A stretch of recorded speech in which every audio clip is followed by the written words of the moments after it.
Mga Lods, magandang araw sa inyo. Ngayon, ang pag-uusapan naman natin yung Gilas versus Chinese Taipei. May nagre-request din kasi na mag-breakdown ng plays ni Coach Tim Con doon. So, ilang plays lang yung papakita ko. Mas malakas naman talaga tayo sa Chinese Taipei. Pero ang kagandahan kasi, na-execute natin yung mga kailangan i-execute doon. Yung sistema ni Coach Tim Con, yung triangle offense. Tapos, kalaban kasi nag 2-3 zone din. So, papakita ko din sa inyo kung gaano kasimple lang yung ginawa ni Coach Tim Con. Pero nasa execution talaga ng players. So dito Lods, first up to. Usually kadalasan ng papakita ko sa inyo first up. So dito ang may dala ng bola si Scottie Thompson.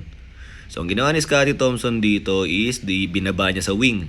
So ang formation nila dito mga Lods napupunta na sa triangle offense. So ayan, si Scottie Thompson nasa wing, tapos nasa corners yun si Oftana, si Kai sa post, tapos sa kabila pinoporma na nila yung weak side action sa triangle offense. So ito, ang nangyari dito, alam naman natin sa triangle offense kahit saan pwede mo ipasa yung bola. Pwede mo ipasa sa post, pwede mo ipasa sa kabilang side, or pwede mong ipasa dun sa corner. So dito pinasa niya sa corner. Usually pag pinasa sa corner, ang ginagawa dyan Lods is nag-high pick dapat tong nagpo-post.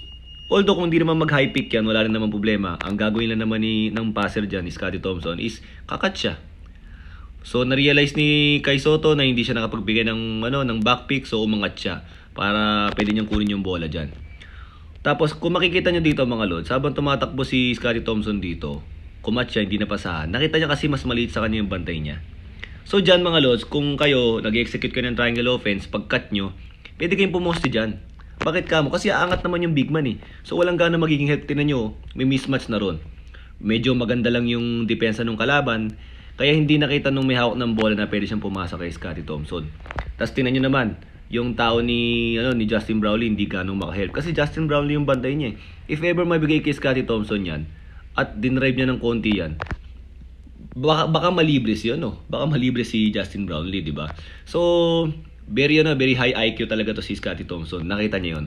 Although hindi nangyari yan, ang ginawa na lang dito is pinasa sa ibabaw. So, nung nakitang pinasa sa ibabaw, si Scottie Thompson lumabas na. Tapos, ito, magtutuman game na sila rito. It's either ipasa kay Oftana ulit yung bola bago sila mag-pick and roll, all ito, pwede yan. Hand off, then screen.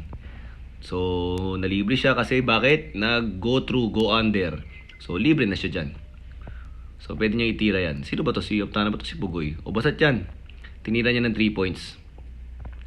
O, tapos, although hindi na shoot yung tira, na offensive rebound nila, tapos na putback nila. Ang gusto ko lang palabasin dito, Lods, nag-triangle offense sila.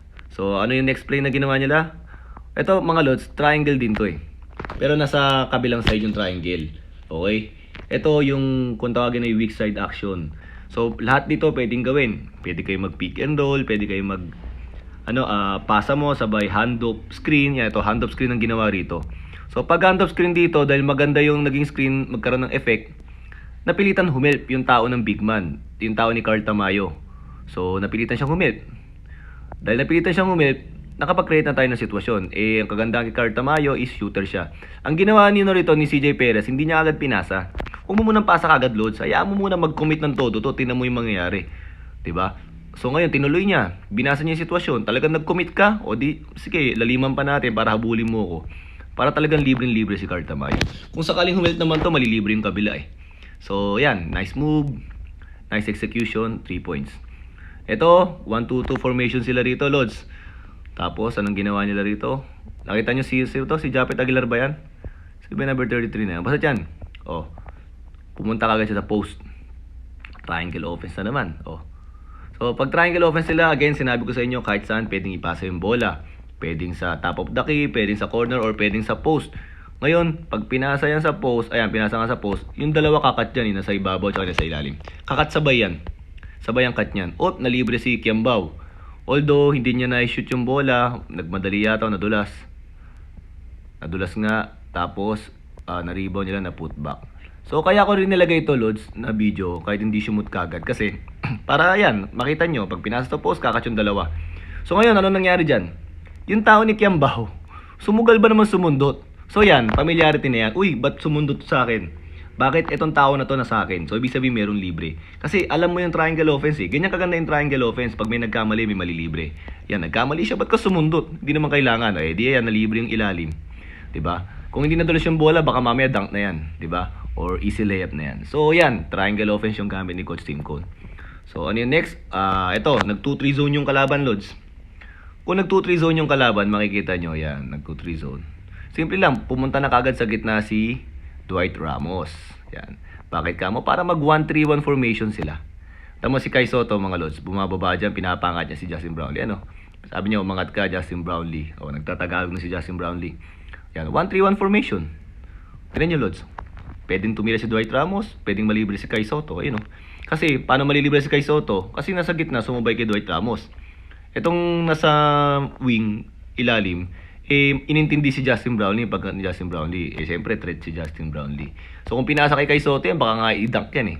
Although, di na rin siguro kailangan dahil shooter naman si Dwight Ramos, yung ganyang kalapit, easy basket na yan. So, again, mga Lods, napakasimple lang oh. 1-3-1 formation, ganyan kadali lang, nasa execution lang. Wala nang ganong palabok.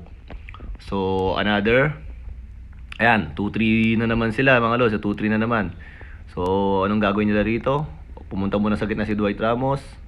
Pero dito, mga Lods, ginawa nila, nagkaroon sila ng variation. So, pasa-pasa, tapos pagpasa, cut. Yan. Nilalagay nila ng variation, pero saan pa rin pupunta? 1-3-1 formation pa rin yan. Medyo pa side lang. O, diba? 1-3-1 formation pa rin pag 2-3 zone. O, pinasa sa gitna. Yan. Nung nilipitan siya ng big man, inatake niya. Pwedeng ipasa, kaso naharangan ng depensa, magaling pa rin. O, di si pinasa niya sa, sa malayo. Tapos, pinasa sa short corner. Oops, again, another 1-3-1 formation na naman sila. Simple lang. Pag pinasa sa short corner, yung gitna, flush middle lang. O, di ba? Japet Aguilar. Ganun kadali. So, mga Lods, napakadali lang. Di ba?